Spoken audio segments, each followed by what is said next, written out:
bang, bang. Assalamualaikum warahmatullahi wabarakatuh. Bismillahirrahmanirrahim. Alhamdulillah wa sadaqa wa salatu wassalamu ala man la nabiyya ba'dah wa ala alihi wa sahbihi wa mawala amma ba'd. Para pemirsa yang dimuliakan Allah Subhanahu wa taala dan seluruh teman-teman yang hadir pada malam hari ini, kesempatan kali ini kita bertemu kembali ngaji bareng kitab Khosaisul Ummah Al-Muhammadiyah karya Sayyid Muhammad bin Alawi bin Abbas Al-Maliki. Sebelum kita mulai, mari kita membaca suratul Fatihah yang kita khususkan kepada mu'allif Sayyid Muhammad bin Alawi Al-Maliki dan kepada guru-guru kita. Semoga kita mendapatkan ilmu yang barokah dan manfaat ala hadhihi niyah wa ala kulli niyatin salihah ila hadratin Mustafa sallallahu alaihi wasallam. Al-Fatihah. A'udzubillahi minasyaitonir rajim. Bismillahirrahmanirrahim. Alhamdulillahirabbil alamin arrahmanir rahim maliki yaumiddin. Iyyaka na'budu wa iyyaka nasta'in ihdinas siratal mustaqim siratal ladzina an'amta 'alaihim ghairil maghdubi 'alaihim waladdallin. Amin. Para hadirin, para pemirsa yang dimuliakan Allah, mari kita meneruskan ngaji kitab Khosaisul Ummah. Kemarin masih kita membahas terkait dengan muqaddimah. Muqaddimah kitab kita ulangi sedikit, kita baca amma ba'du, mulai itu. Bismillahirrahmanirrahim. Qala al-mu'allif rahimahullahu ta'ala wa nafa'ana bi wa bi ulumi fid dharain. Amin. Bismillahirrahmanirrahim. Amma ba'du, fa innallaha mongkosak temene Gusti Allah subhanahu alimuhu suci sapa Allah wa ta'ala lan maha luhur sapa Allah. Khassa iku nekemtokake utawi ngususake sapa Allah hadhil ummata ing ikilah umat, yaitu umatipun Kanjeng Nabi Muhammad, bi khoso iso kelawan pira-pira kekhususan, wa syarrafa halan mulyaake sapa Allah ing hadhil ummah ing ikilah umat, bimazaya kelawan pira-pira maziyah keistimewaan. Makanya demikian kalimatnya gunakan khosso dan syarrofa. Khosso hadhil ummah bi khosso isa wa syarrofa. Makanya sebagian kitabnya ini, yang ini khosso isul ummah, ada lagi kitabnya syarroful ummah namanya. Ya, dari dua kata ini sama isinya.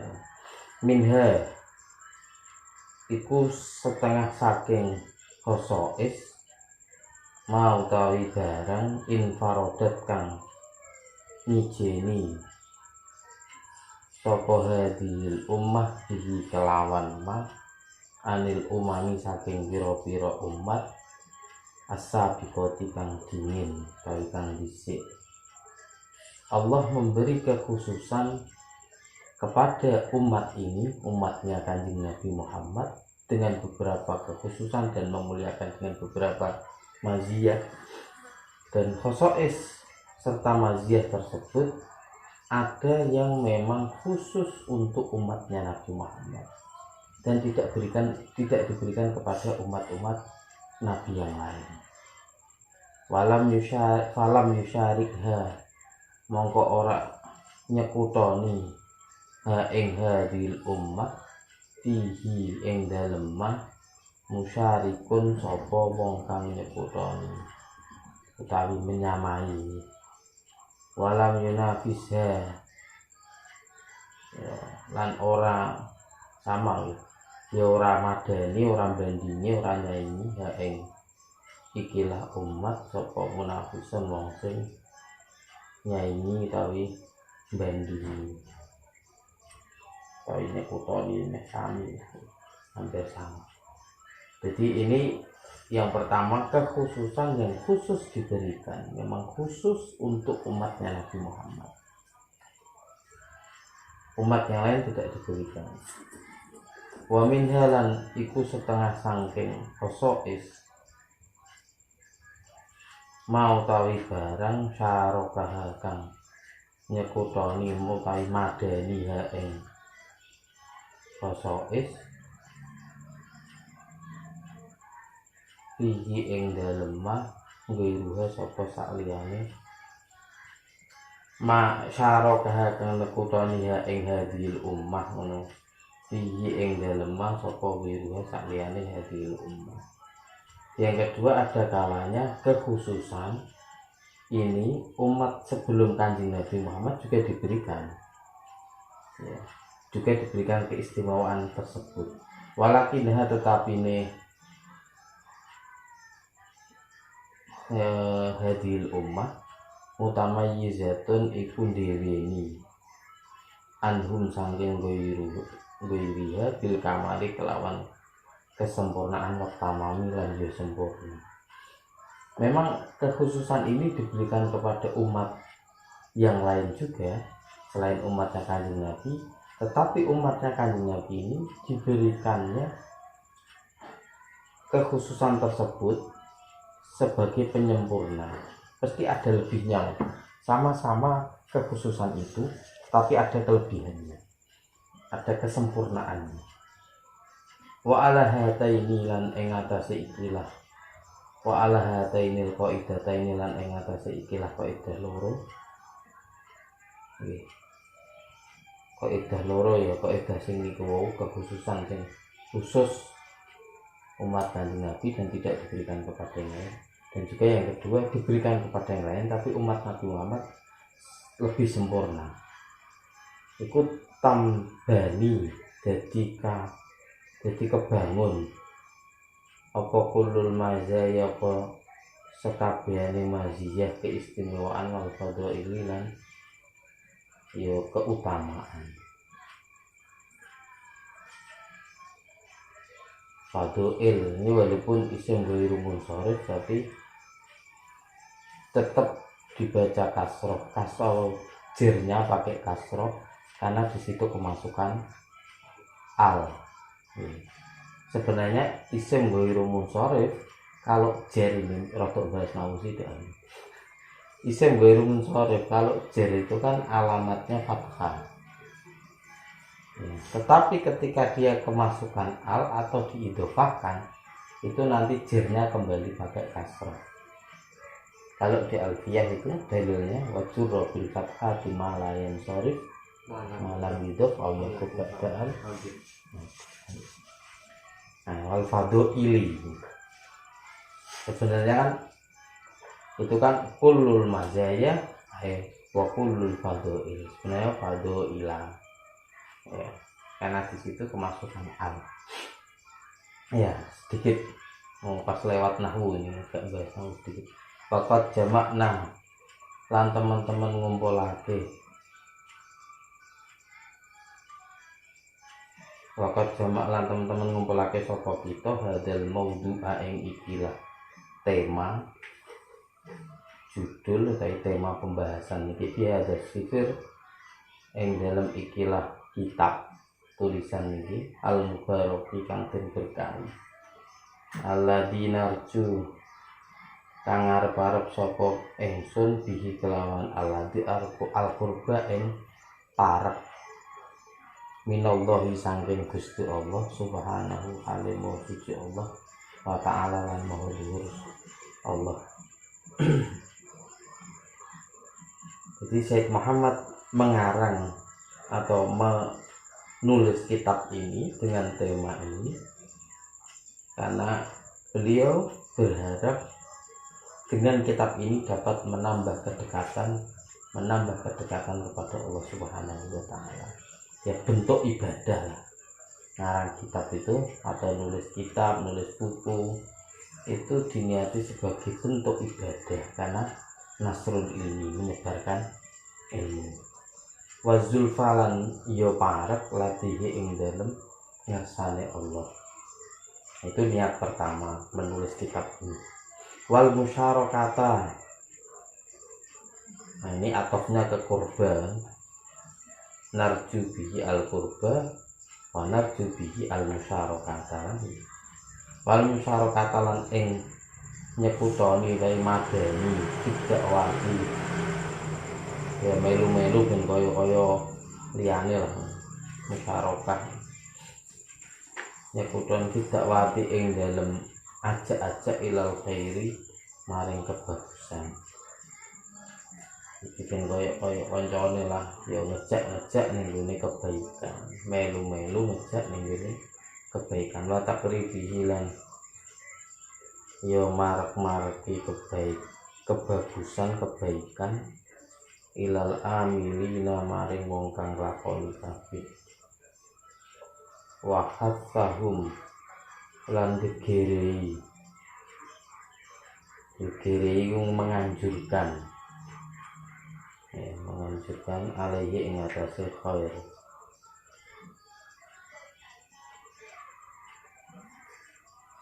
Ya untuk menganjurkan kebaikan. Wa awalun itu niate ngarang, niate nulis kitab ini. Wa awalu maziyatin utawi kawitane maziyah keistimewaan balia ummul mazaya balik utawi maziyah niki ummul mazaya niku pokoknya intine utawa pokoke intine keistimewaan wal fadhili lan keutamaan. Yang paling inti permulaan dari keistimewaan ini yang mau disebutkan, dan bahkan ini adalah intinya keistimewaan dan keutamaan itu adalah rasidu hadhil ummati bagiani ilah umat minal imani saking iman. Yang paling utama adalah terkait dengan iman yang diberikan kepada kita umatnya Kanjeng Nabi Muhammad. Nanti ada penjelasannya Rasidul Ummah itu ada. Ya di bab berikutnya. Jadi keimanan umatnya Kanjeng Nabi Muhammad itu termasuk yang paling istimewa. Ada beberapa di hadis itu. Bahkan di sebuah hadis diterangkan bahwa Kanjeng Nabi itu pernah bersabda, aku sangat rindu terhadap kekasihku. Sampai diulang-ulang itu sahabat terus tanya, kok dirindukan Kanjeng Nabi? Siapa itu yang dirindukan? Kan kita ini ada di sebelah jenengan, tiap hari ketemu, seakan-akan gitu. Bukan, kalau kalian semua itu sahabatku. Kanjeng Nabi itu pernah bersedih, nangis, terseduh-seduh itu. Di hadisnya mengatakan bahwa saya rindu terhadap kekasihku. Nah kita kan ada di sini Kanjeng Nabi. Terus jawab oleh Nabi, kalian itu sahabatku. Terus sinten kekasih jenengan? Yaiku wong sing gak tau roh aku tapi iman karo aku. Itu sing angel. Ora tau roh tapi percaya. Ya, kita ini percayane pol, ora tau ketemu Kanjeng Nabi, ora tau roh. Cinta tapi percaya ya. Cinta buta jadi secara real kita nggak pernah ketemu, nggak tahu roh ya, mau krungu ceritane ana Kanjeng Nabi kita. Tapi imane pol-polan ya, cintane pol-polan banget, cintane sholawatan muludan ya. Nah itu ada imbal baliknya juga dari Nabi juga sangat mencintai umatnya. Kalau di redaksi yang lain itu ada yang tuba, Iman lam yaroni wa amanabi. Ora tau roh tapi iman. Ya, selanjutnya wa kamalu yakiniha lan sempurnane keyakinane hadhil ummah billahi kelawan Gusti Allah. Keistimewaan itu yang diberikan ya termasuk sempurnane keyakinane umat Kanjeng Nabi ring Gusti Allah. Selanjutnya tambihun muhimun. Ini kalau di kitab yang Syaraful Ummah nggak ada ini. Kalau di kitab Syaraful Ummah langsung penjelasan tentang kekhususan. Yang kemarin pertemuan sebelumnya saya sampaikan, kalau membaca kekhususan yang diberikan kepada Nabi, ada juga di kitabnya ini Imam Suyuti An-Mudajjal Labib fi Khosaisil Habib. Ini di sini menjelaskan terkait kekhususan, ada yang diberikan kepada Nabi di dunia, ada yang kepada umatnya Nabi di dunia, ada kepada Nabi di akhirat, dan kepada umatnya di akhirat. Ini khusus membahas itu Imam Suyuti. Yang di dunia diberikan kepada kita umatnya Nabi, ya seperti yang kemarin saya jelaskan terkait dengan syariatnya umatnya Kanjeng Nabi yang sangat mudah itu. Ya kita lanjutkan. Ini tambihun muhimun, kepaling yang penting. Kalau di Syaraful Ummah nggak ada, di situ ada ya, kitabnya sampai nama semua ada kan? Ini selingan loh, ini selingan terkait dengan kajian hadis sebenarnya. Karena nanti di kitabnya Sayyid Muhammad ini mengisinya hadis-hadis. Ya, hadis-hadis fadhilul amal sebenarnya. Hadis-hadis fadhilul amal, keutamaan. Karena beliau bidangnya memang spesialisnya hadis ya, kemarin seperti yang saya jelaskan di pertemuan sebelumnya. Selanjutnya masuk iklam berwasiro annahu sakumne kelakuan kerja teman-teman wis teko fi hadzal kitab ing dalem ikilah kitab. Wis teko apa jumlatun, apa jumlah kabiratun kang akeh, ya jumlah kumpulan sing akeh. Kabiratun asale gede artinya, tapi di sini maknane akeh kan, minal ahadis sanging pira-pira hadis asyarifati kang mulya. Di dalam kitab ini nanti akan ada banyak kumpulan-kumpulan hadis. Nah memang isinya itu hadis-hadis yang sangat banyak. Minha itu setengah saking ahadis niku as-sahihu ana sing sahih, wal hasan lan hasan. Wa minha lan itu setengah saking ahadis biru dalika sakliyane mengkono-mengkono. Jadi nanti di dalam kitab ini ada hadis yang sahih, ada yang hasan, dan ada yang biru dalik. Selain itu minad dha'ifi saking hadis dhaif wa anwa'ihi lan macam-macamnya dhaif. Ini nanti ada penjelasan sedikit tentang dhaif. Karena hari ini banyak kita saksikan di media-media sosial, di YouTube itu banyak. Ya kalau di aliran sana dalilnya mana kan gitu, kalau ada ya itu kalau nonton itu begitu tanya dalilnya mana, hadisnya mana itu. Kalau dhaif langsung dibuang, langsung itu hadisnya dhaif, langsung ditolak mentah-mentah. Nanti ada penjelasannya ada di sini. Waqad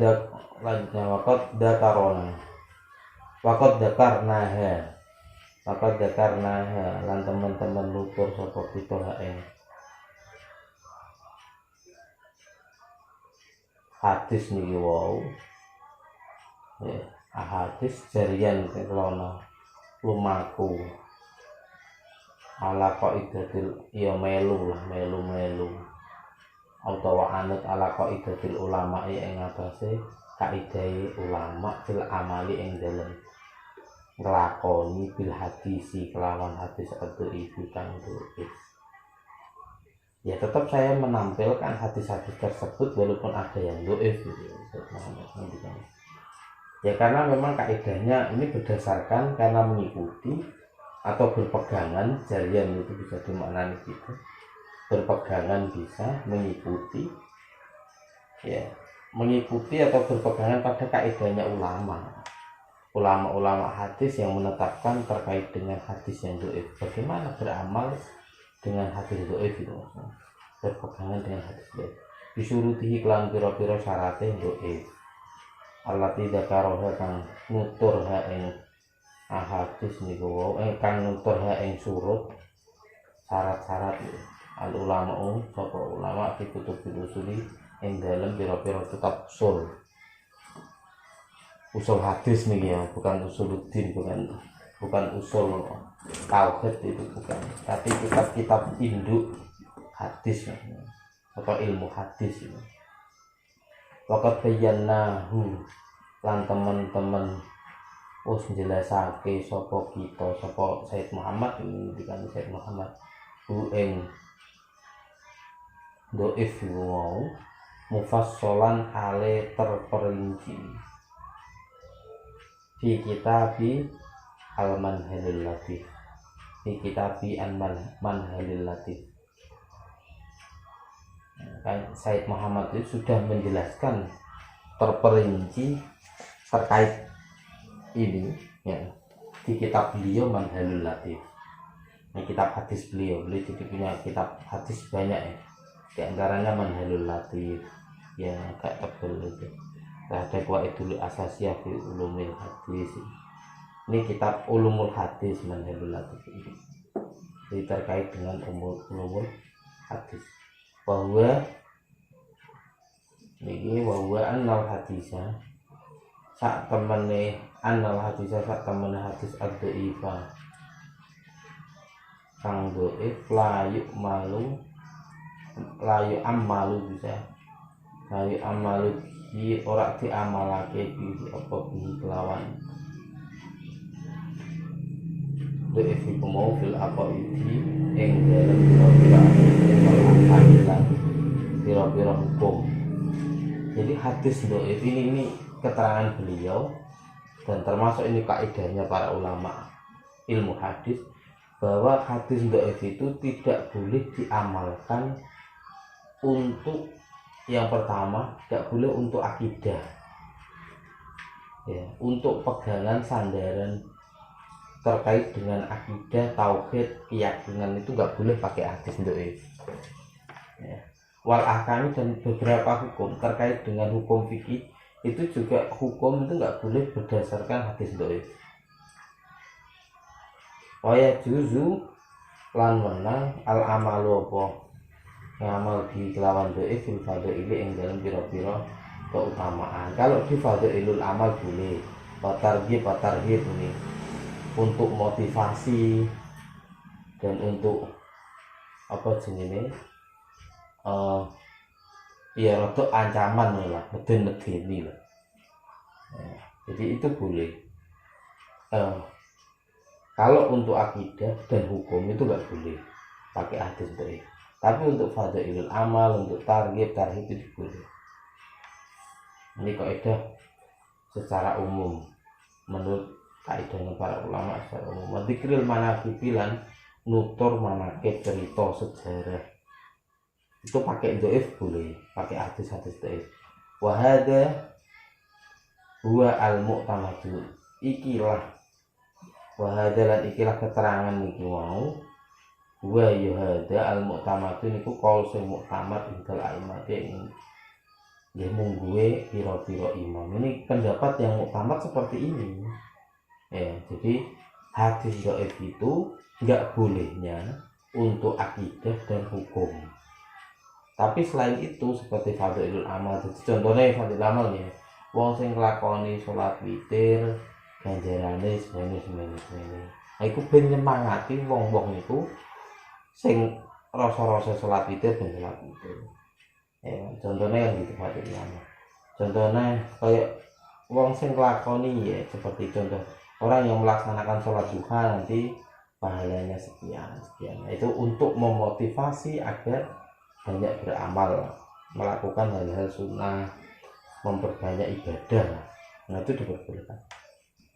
Wa illa na orang ngono fa inna fil mas'alati khilafan. Dalam masalah ini, maka saat dalam masalah ini khilafan niku wonten perbedaan pendapat ulama.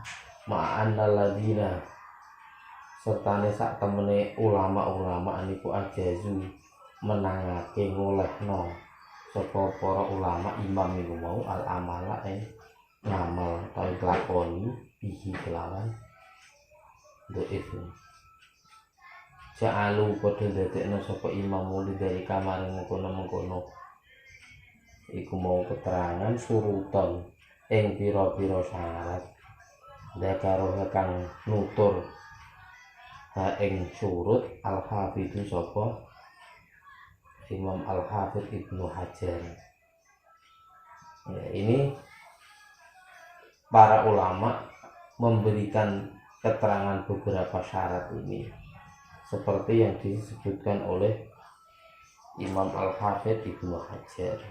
Kalau disebut Al-Hafidh Ibnu Hajar berarti Imam Ibnu Hajar Al-Asqalani. Ya. Jadi Imam Ibnu Hajar itu ada 3 yang sering kita dengar ini. Imam Ibnu Hajar itu ada 3, ada Ibnu Hajar Al-Asqalani itu yang ahli hadis, ada lagi Ibnu Hajar Al-Haythami itu juga ahli hadis, dan Ibnu Hajar Al-Haytami itu ahli fikih mujtahid fatwa di Syafi'i itu Ibnu Hajar Al-Haytami. Jadi kalau pas baca kitab fikih kok ada qalahu Ibnu Hajar, nah itu berarti Ibnu Hajar Al-Haytami ya, yang di Mekah itu. Kalau di bidang hadis berarti kalau enggak Ibnu Hajar Asqalani ya Haytami. Wahya ini syaratnya itu yang pertama ayyakuna fil fadhili ayyakuna yen to ana pondhoke fil fadhili ing dalem pira-pira keutamaan al amaliyati kang bangsa amal kama takot jamaah kayak kang wis tunutur lho. Jadi yang dibolehkan syaratnya adalah dalam hal fadhilul amal. Yang kedua Allah yastadda yen to ora banget apa dufu apa doife hadis moyo doif tapi ora terlalu nemen doife. Kala yuk malu mengko ora den amalake bima kelawan doif atau falayu amal bisa ora kena diamalake bima kelawan doif infaroda kang mijeni apa bi kelawan ma sapa al-kadzabu sapa wong kang goro. Jadi kalau dia itu hanya 1 orang yang meriwayatkan maka tidak boleh diamalkan banget doife wis hadise ya periwayate mek siji wal muttahimu lan wong kang tertuduh bilkit kelawan goroh waman fakusha golatu waman lan wong fakusha kang banget eleke ya apa golatu salah ya. Jadi kalau dalam ilmu hadis kalau dalam hadis ada sebutan, ada namanya mutawatir, ada ahad. Jadi kalau boleh saya gambarkan, kelihatan nggak kalau di sini? Kelihatan nggak kelihatan? Ya saya tulis di sini. Hadis yang dari Rasulullah. Ya Rasulullah. Sini ashab. Ini periwayatnya. Nanti dari ashab tabi'in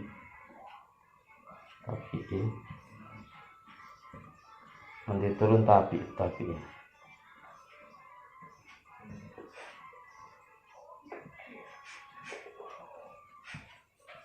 kelihatan ya. Contoh yang ini sahabat Ibnu Umar contoh, terus turun ke Imam Nafi, Imam Malik, Imam Syafi'i, Imam Ahmad bin Hanbal ini, Imam Al-Bukhari, ini Imam Muslim contoh. Ya kelihatan ya. Jadi gini, ada sebuah hadis, satu hadis kalau dia periwayatnya banyak itu dinamakan hadis mutawatir. Kalau sudah mutawatir banyak itu para ulama berbeda pendapat. Ada yang mengatakan minimal 5 orang, mengatakan 10, ada yang 20. Setiap tobaqotnya tingkatan periwayat ini ada 5 orang atau 10 orang, itu nanti disebut mutawatir, atau bahkan malah banyak. Itu secara otomatis hadis itu langsung makbul, bisa diterima tanpa harus meneliti satu-satu. Contoh, ada kabar di satu kampung mengatakan, saya mau contoh, besok akan ada pembagian sembako. Tidak hanya satu kampung, satu kota. Sak mbak wong kono-kono ngomong kabeh, besok ada pembagian sembako. Yang membawa kabar itu sampai banyak sekali. Ya, sampai itu tidak mungkin mereka itu untuk berbohong, sepakat untuk berbohong sebanyak itu, karena orangnya tempatnya beda-beda. Kalau dulu bawanya hadis orang sing nok Mekah, sing nok Madinah, ada yang di Kufah, di Irak dan lain-lain. Itu tidak mungkin mereka, kadang nggak ada kemungkinan untuk bertemu juga, nggak nggak dimungkinkan untuk bertemu atau kumpul membuat berita bohong. Terus akhirnya dijamin, walaupun bahkan di sebagian keterangan itu, walaupun salah satunya itu ada yang kafir, itu gak dianggap, boleh tetap diterima, karena yang lain masih banyak. Contohnya kafir hanya satu, yang lain itu orang Islam semua.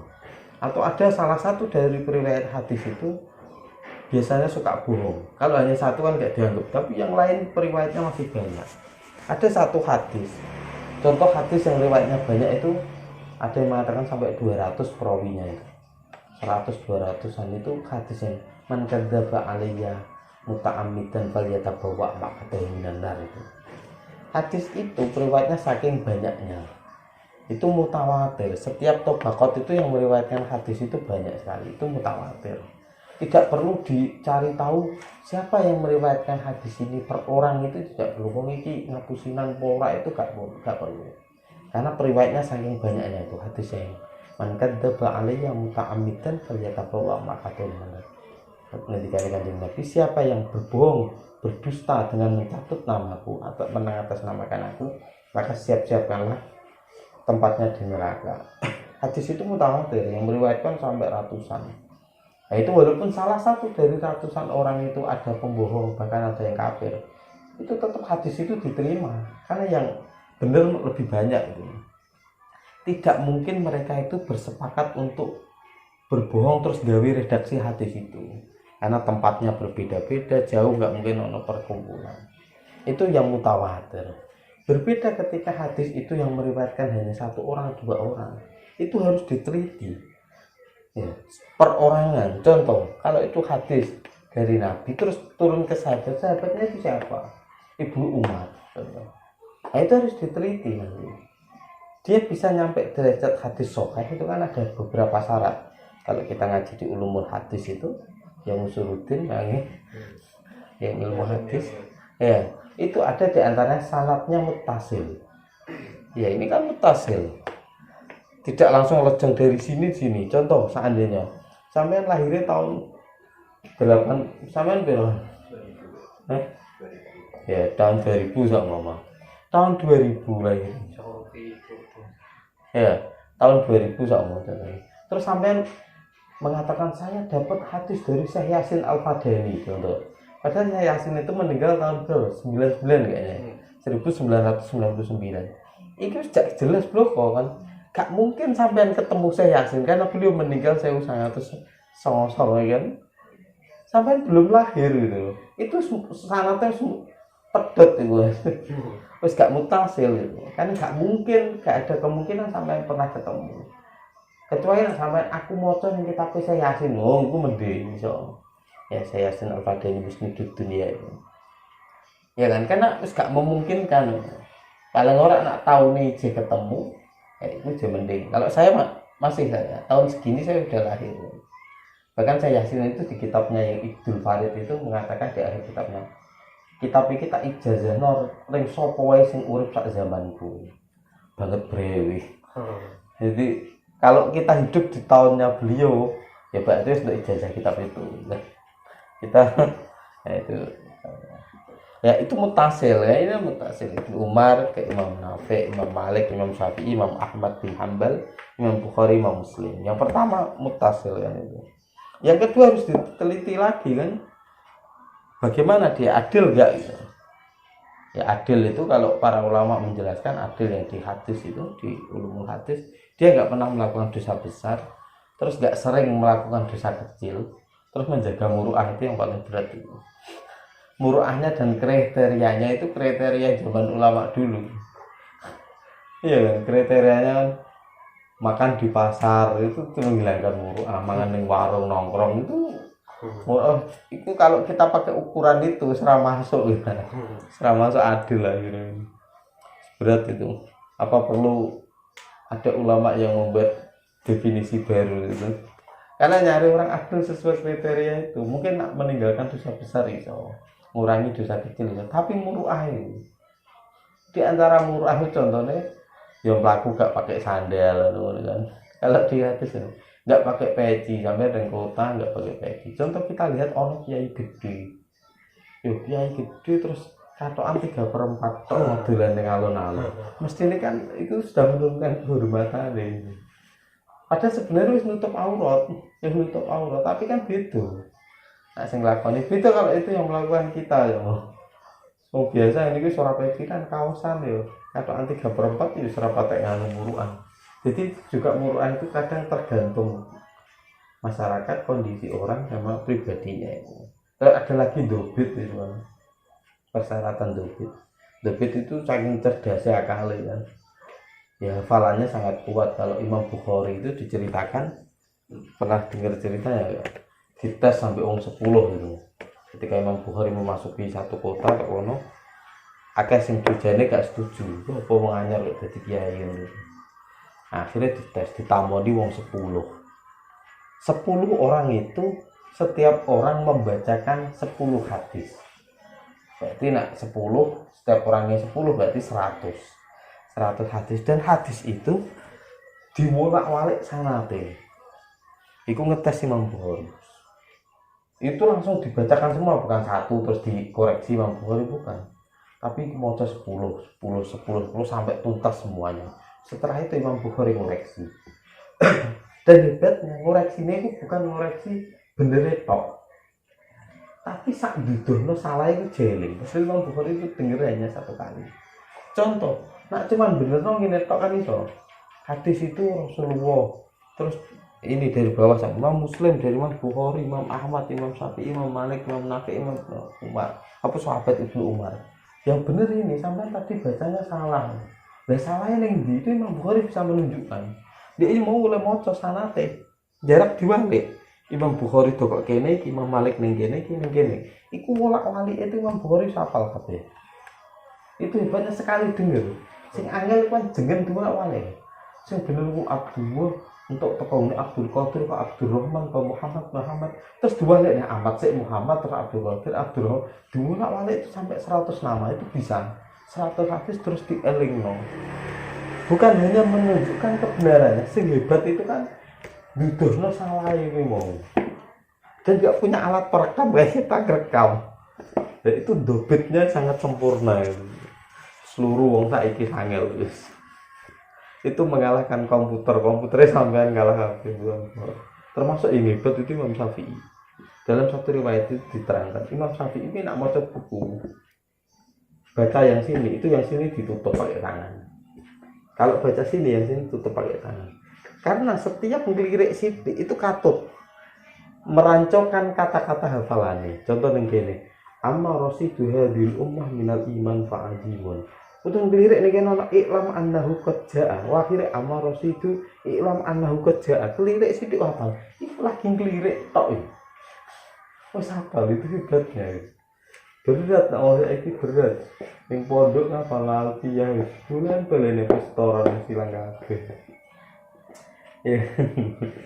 Komputer itu kan, nah itu hebatnya Imam Syafi'i kan gitu. Imam Syafi'i itu sebelum ke Madinah, di Mekah itu, setelah ngajinya di Mekah sudah selesai, itu sudah jadi mufti di Mekah, pengen ketemu Imam Malik.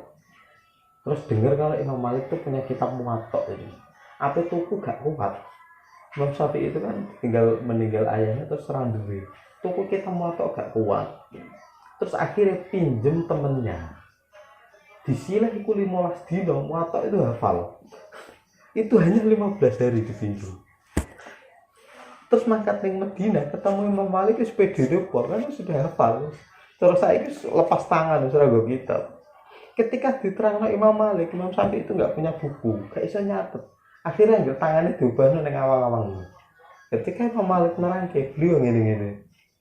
Akhirnya dilokno Imam Malik dipanggil.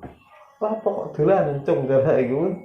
Kene diterangno teman ngaji wae ngene ngene kaya wong dolanan. Kulo mboten dolanan cara niki. Terus lapo? Nulis.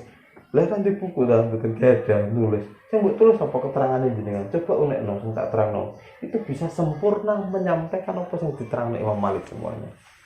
Itu hebatnya itu dobitnya melebihi sempurna cara iki. Gak ada nilai yang lebih dari itu. Saiki wis gelar profesor wis dilewati kabeh. Iya. Profesor ya Imam Syafi'i wis ra ono sing gak ono gelar profesor wis bar kabeh iki. Sampai Imam Bukhari. Hah? PhD itu dokter lagi. PhD tulisannya PhD itu. Itu lagi dokter. Bar kabeh wis gelar wis entek. Ora iso ngowe gelar intine. Nah itu terkait dengan dobit di antaranya. Jadi kalau riwayatnya hanya sedikit itu harus diteliti gitu loh. Ya.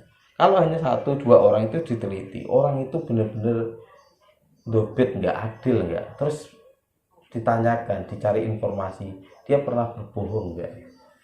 Ya. Bahkan membohongi ayam pun. Ceritanya Imam Bukhari itu ketika mencari hadis yang gitu, mencari hadis sampai ke satu daerah tokono gurune itu kita mencari hadis itu mau dari guru itu lagi ngimami nang masjid ditunggu. Pas mulai ditutno. Sampai rumah guru kuwi perjalanan iku ngidune nengen. Iku Imam Bukhari langsung gak sida berguru. Iki berarti nek hadis lho. Loh kok ngidune nengen gak sida ning dalan gitu. Terus cari lagi guru yang mau, oh ini saya dapat hadis katanya dari Syekh ini, terus dicari ke negara itu. Tekono roh saya kuwi lagi makani hewane ternake. Kaya cara saiki nak makani pitik. Kur tapi ra nggawa pakanan. Kur ayane. Wis nirak tapi gak nggawa pakanan apa-apa. Imam Bukhari gak sida merguru. Itu yang ditipu hewan, pernah ditipu ya. Itu karena saking menjaganya, hebatnya gitu. Saking menjaga. Wong pitik ae 3 kali ya boleh menungso gitu. Nah itu di antaranya. Itu kalau yang meriwayatkan perorangan itu diteliti sanadnya. Itu sampai kalau sudah terpenuhi semua itu sampai derajatnya sahih. Kalau nggak sampai sahih ya hasan. Kalau nggak baru dhaif ini. Dan dhaif itu boleh dipakai, kita kembali ke laptop, kembali ke kitab ya. Boleh di Fadhailul Amal. Ya terus syarat kedua tidak banget, orang banget untuk IV. Wa'yan dari jatah ta'aslin makmulin bi yang ketiga ora yen to bersumber tahta aslin engat sak ngisore dalil makmulin kang den amalke. Makmulin bi kang den amalake. Yang ketiga syarat hadis dhaif iku tetep ana dalil liya sing diamalke. Ini yang syarat dari Imam Ibnu Hajar ini. Yang keempat, Allah yuk takoda indal amali bihi kubutuhu. Ora oleh negodake, ora kena Allah yuk takoda yen to ora negodake, ora diyakini, ora diyakini. Indal amali ing nalikane nglakoni bihi kelawan dhaif apa subutuhu, gak kena diyakini tetepe. Jadi nak ngamalke dhaif ojo sampai ngeyakini nak iki bener-bener kok Kanjeng Nabi temenan, ojo diyakini 100% maksudnya. Bal yuk takodu balik ngeyakini ngektegodake al-ikhtiyat ngati-hati, jadi diniati ngati-hati ae. Wis ngamalke nduk iku mau tapi ojo meyakini nak iku bener 100% kok Nabi. Ya mau hati-hati. Jadi kalau menyebutkan hadis juga gitu, saya juga gitu kalau nyampe ke neng khutbah apa neng apa mang, kalau itu hadisnya doif katakan doif, atau kalau doif itu hanya di sanatnya ya sampaikan bahwa sanat hadis ini doif. Kalau di kitab Manhajul Latifnya Said Muhammad itu, kalau yang doif itu sanatnya, itu nggak boleh mengatakan hadis ini doif, itu nggak boleh, tapi harus sanatnya doif, sanat dari jalur ini doif, karena ada kemungkinan punya sanad dari jalur lain. Hadis yang doif dari jalur ini, jalur Kang Arifin nggak ngomong, iku iso ae doif, tapi nanti saya dari jalur yang lain, Kang Fahmi, kemungkinan podo hadis itu tapi jalurnya itu kuat. Nah itu hadis itu bisa terangkat menjadi hasan. Banyak periwayat itu. Jalur ini yang doif tapi diriwayatkan beberapa imam yang lain, ulama yang lain itu bisa terangkat.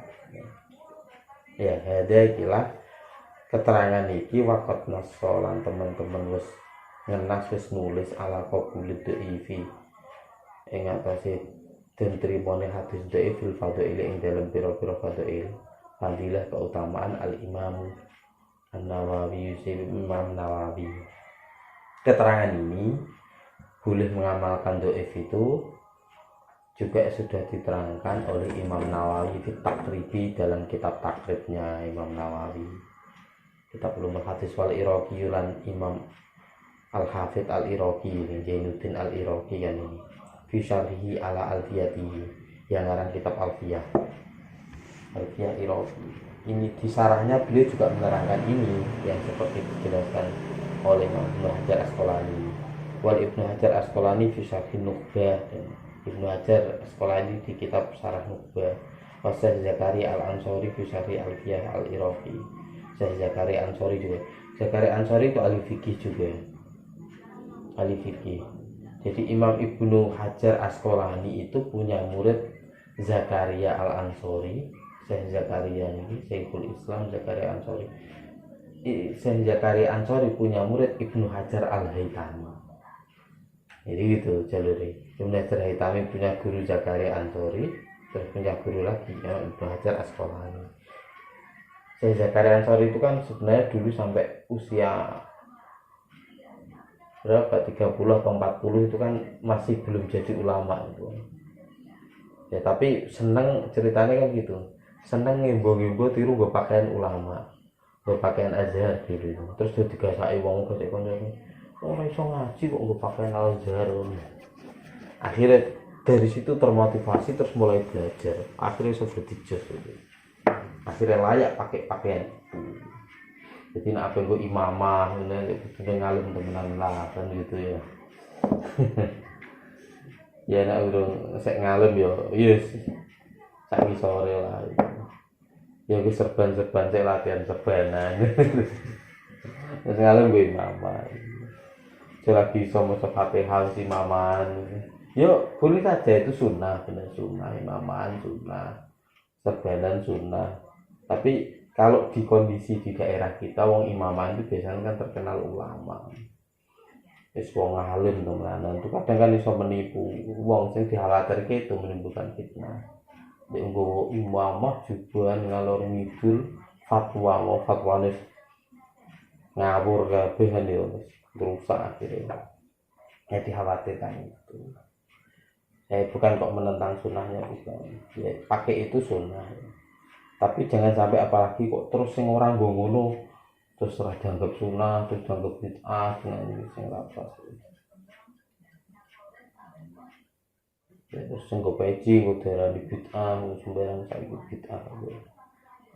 Yang hebat itu putranya Syekh Said Ramadan Al-Buti Syria itu. Syekh Said Ramadan Al-Buti kalau ayahnya itu pakai imamah memang, pakai ala Azhari itu merah terus pakai imamah putih. Tapi putrane Syekh Taufik Ramadan Al-Buti itu seneng pakai peci hitam ala Indonesia. Terus pakai jas. Dalamnya baju putih terus pakai jas. Terus sini pakai peci hitam. Itu Syekh Taufik itu. Dr. Taufik Ramadan Al-Buti, putrane Syekh Ramadan. Desa Etromden kan rencangi Mbah Mun ngarang kitab Sarah Hitam juga ngalim. Nah, itu putranya sekarang yang nerusin itu Syekh Taufik. Itu ridi-ridi pecinan ireng ala Indonesia ini orang kan udah katanya beliau, saya senang niru kayak orang Indonesia pakai peci hitam ya nggak apa-apa misalnya wis pakai peci hitam pakai imamah sebenarnya dulu kondisi itu. Jangan sampai menyalahkan yang tidak sama itu ya. Selanjutnya wal hafid as-Suyuti. Nah, Imam Suyuti fit Tadrib, dalam kitab Tadribnya Imam Suyuti ngetop kode jasa karangannya banyak sekali dan hampir di semua bidang ilmu itu Imam Suyuti ngarang lagi semua. Bahkan Imam Suyuti itu sampai ngendikong ini. Imam Suyuti itu kalimat-kalimatnya kan agak pede, jadi saya wong dianggap kayak rada sombong ya, agak mempede. Sampai beliau ngendikannya, beliau diantaranya mengaku sebagai mujaddid ya. Terus beliau mengatakan, saya dalam semua bidang ilmu itu mengungguli semua guru saya, kecuali dalam dua hal. Yang pertama itu ilmu sanad, yang kedua apa saya lupa ini. Dalam dua hal itu. Selain itu, ilmu saya itu mengungguli semua guru-guru saya. Saya nggak bisa mengungguli itu dalam hal sanad sama apa yang satu itu. Tapi memang karangan itu luar biasa, Masya Allah. Hampir semua kita apa luru tafsir yo, hadis ono, ulumul hadis ono, sampai nahwu itu ada nahwu. Saya nyarai Imriti itu apa itu namanya Fathul Bariyah lah itu kan Imam Suyuti kan, Imam Suyuti kita ini atau ya kita ini semua di nahwu itu ada di lengkap lah, fakih apa mana gitu. Asbah wa nadhair itu kan kok idah fikih yang paling ngetop di Syafi'iyah itu kan Imam Suyuti kaidah sing jelimet itu. Kalau dulu itu dipakai Mbah Sahal Mahfud gestoran kalau Mbah Zubair abahnya Mbah Mun itu asbah itu. Ini kalau kita pikir ngetop itu Imam Suyuti sangat jas itu. Selanjutnya wa Ibnu Hajar al-Makkiyyu fi Syarhi al-Arba'in. Ini kalau Ibnu Hajar al-Makki berarti Ibnu Hajar al-Hitami itu. Karena orang Mekah ya. Ibnu Hajar al-Hitami biasanya itu sering berbeda pendapat dengan Imam Romli Mesir itu. Jadi kalau di Syafi'i itu sering itu di fatwa-fatwa itu di kitab-kitab Syafi'iyah itu mesti qaule Imam Ibnu Hajar, Imam Romli gitu ya. Sampai ada yang menyimpulkan kalau ada perbedaan pendapat ikutilah Imam Ibnu Hajar gitu. Kalau di Indonesia ya akhirnya banyak yang mengikuti Ibnu Hajar karena dulu ulama-ulama kita itu alumni Mekah kan. Jadi ya jalur Ibnu Hajar. Tapi kalau yang alumni Mesir ya harus Imam Romli itu, dan kitabnya yang ngetop itu kan, yang Imam Romli Nihayatul Muhtaj, yang Imam Ibnu Hajar Tuhfatul Muhtaj itu fikih ya. Nyari kitab Minhajul Talibinnya Imam Nawawi itu ya. Kurang sedikit walil alamah al-Luqnawi ya, Imam Luqnawi itu risalah tentu sama ajwid al-fadiyah. Nah itu keterangannya sama tentang hadis itu tadi. Lahu itu tetap kedua Imam Luqnawi via yang dalam risalah bahsun pembahasan mustafidun fi dzalika. Yes, pembahasan yang apik sing iso dialap faedah.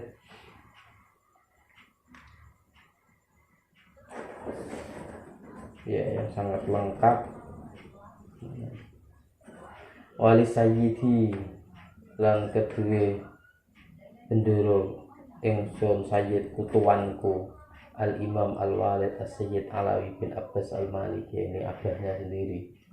Dan keterangan ini juga disampaikan oleh Sayyidi tuanku Al Imam Al Walid As-Sayyid Alawi, Bapak Sayyid Muhammad Abdul Sayyid Muhammad Al Maliki Al Hasani rahimahullahu risalatun khossatun.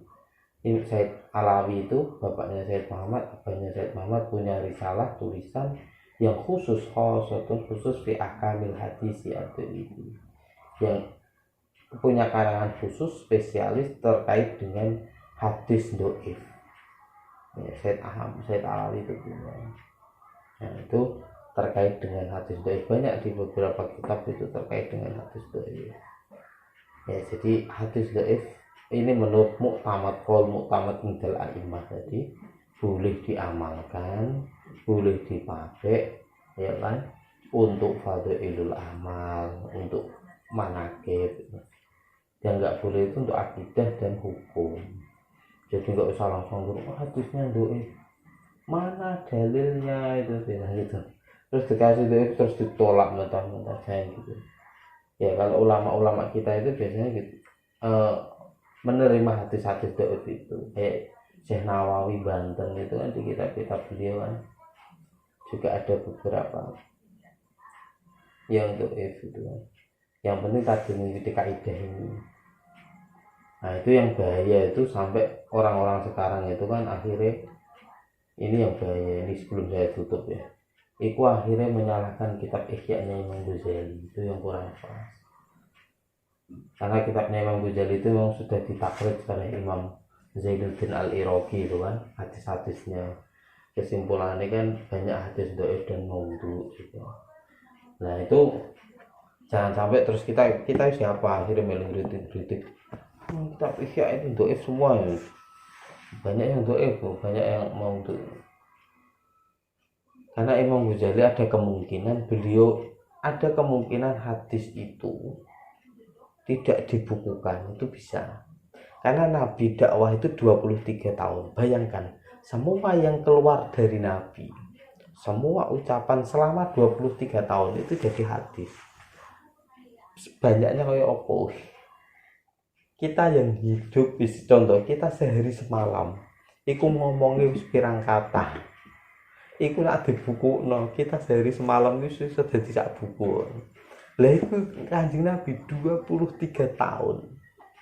Opo kita bisa yakin itu terekam semua di kitab hadis? Kan enggak. Pasti masih banyak dawuh Kanjeng Nabi yang kelewatan.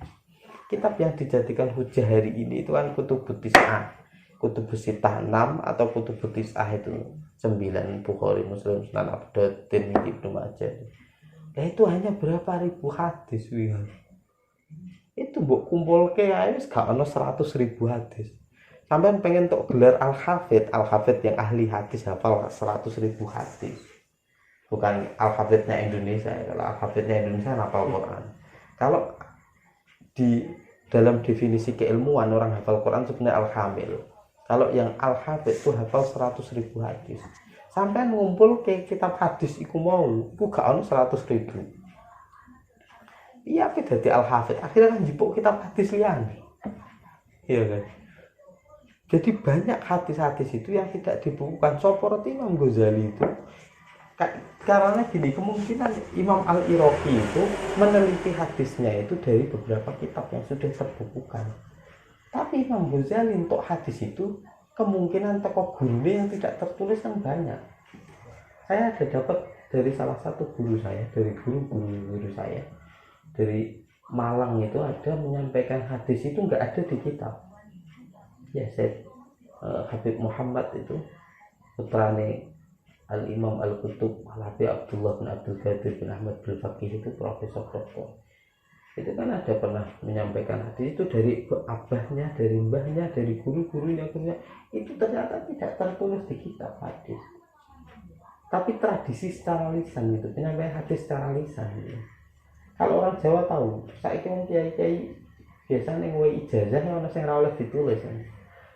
Ya gak oleh ditulis kudune gafal kan iso wae gitu. Kayak iku ijazah hikmat mutahar yang sebatas bersolat duha itu. Allahumma ya Rabbana lobberona kobaana cukupono beras akeh duit akeh kanggo ngaji lu haji barokah Nabi Wali itu kan ijazah itu kan. Sampai tahu krungu gak itu kan gak boleh ditulis kan. Krungu dihafalno bersolat duha diwaca itu. Kan ada beberapa itu. Terus diantaranya dulu pernah disampaikan itu Profesor Dokter Said Akil Munawar ini. Itu kan muridnya saya Yasin Padeni. Beliau pernah menemukan satu hadis terus ditangkletke ning ngene saya Yasin. Niki hadis napa mboten? Syekh Yasin itu nggak berani jawab karena dalam hafalan beliau di buku-buku kitab-kitab hadis nggak ada. Terus beliau, saya Yasin minta waktu, saya minta waktu, besok tak jawab. Itu yang musni dunia ditakoni orang isin kan, orang gengsi, besok tak jawab. Itu malamnya Syekh Yasin itu istikharah, langsung ditemui Kanjeng Nabi, terus tangklet dengan Kanjeng Nabi. Diwaoske hadise apa niku wae redaksine, niki hadise jenengan apa mboten Kanjeng Nabi? Jawab Kanjeng Nabi, iku hadisku. Kan kalau kita mau husnudzon, iso wae kitab Ihya itu kemungkinan ngono kuwi. Tradisi lisan tok hadis ngono guru-guru niku ora terbukukan. Kanjeng Nabi pernah nyampe terus tutuk Imam Ghazali kan iso enggak terbukukan. Dan Imam Ghazali hafal itu kan bisa saja itu. Ini kita mau husnudzon maksudnya. Itu bisa saja. Karena 23 tahun kehidupan Nabi mosok ya hadisnya terus ketulis kabeh saking banyaknya. Nah, itu terkait dengan hadis. Jadi jangan langsung cepat memfonis itu ya kan, kemungkinan jalur sanad lain masih bisa, yaitu apalagi terkait dengan Ihya ini yang terkenal kitab keramat itu banyak sejarahnya, banyak riwayatnya itu ya. Yes, gak usah melu-melu untuk FK ya, lebih hati-hati. Memang kalau sampean pas nemu nih hadis kok keterangannya itu ya kan, itu le nyampe no anjir. Biasanya kiai kamakolan ya kan, tidak langsung tuh Rasulullah bersabda gitu. Nah, ustaz-ustaz ya Rasulullah bersabda kok, itu kan memastikan berarti Kanjeng Nabi bersabda. Saiki bahaya loh, pencatutan nama itu dipidana loh saiki. Kayak modelnya KPK. Wong di sidang KPK kok nyebut jenenge wong. Lalu ning kono nyebut jenenge Kak Arifin. Sesuk Kak Arifin diundang mbek KPK akhirnya. Karena pencatutan nama disebut itu sebenarnya. Lah iku namane Kanjeng Nabi digeret ngelon gitu. Rasulullah bersabda. Bersabda nek utlubul ilma walau bisin kan. Oh, itu kacau, itu banyak dipermasalahkan dan redaksi itu. Bener kok hadis kan Nabi ora. Ya biasanya sangger ada riwayat, saya biasanya kalau menyampaikan ada riwayat. Kalau kita memang belum pasti, kecuali kalau sudah itu hadis sudah pasti kita yakin ya Rasulullah bersabda, Kanjeng Nabi dawuh. Tapi kalau kita masih nggak yakin, nggak menemukan jalur sanadnya, yuk ngati-hati nangger. Wonten riwayat atau ada riwayat mengatakan kan tidak langsung Kanjeng Nabi. Kalau memang dhaif beda lagi, langsung muni. Saya gitu biasanya. Ada riwayat hadis dhaif aku tak sampai khutbah Jumat penang. Wonten riwayat hadis dhaif pun wani ngono. Dhaif kok disebut-sebut kan jarang. Akhirnya wong ngerti kan ora yakin dhaif kok sampai wong asing. Tapi ramah masalah itu. Dhaif itu bisa terangkat seperti sampai ke nak jalur lain ono sing sahih kan bisa wae. Naik derajatnya jadi hasan. Ya, yaitu keterangan dari saya. Pirang menit itu Mas. Lumayan lah ya. Ya, besok kita lanjutkan kembali ngaji kita Khosois. Semoga ada barokah dan manfaatnya. Apabila ada kekurangan ya silakan, mohon maaf sebesar-besarnya. Ya, akhirul kalam. Allahumma muwaffiq ila aqwamit thariq. Assalamualaikum warahmatullahi wabarakatuh.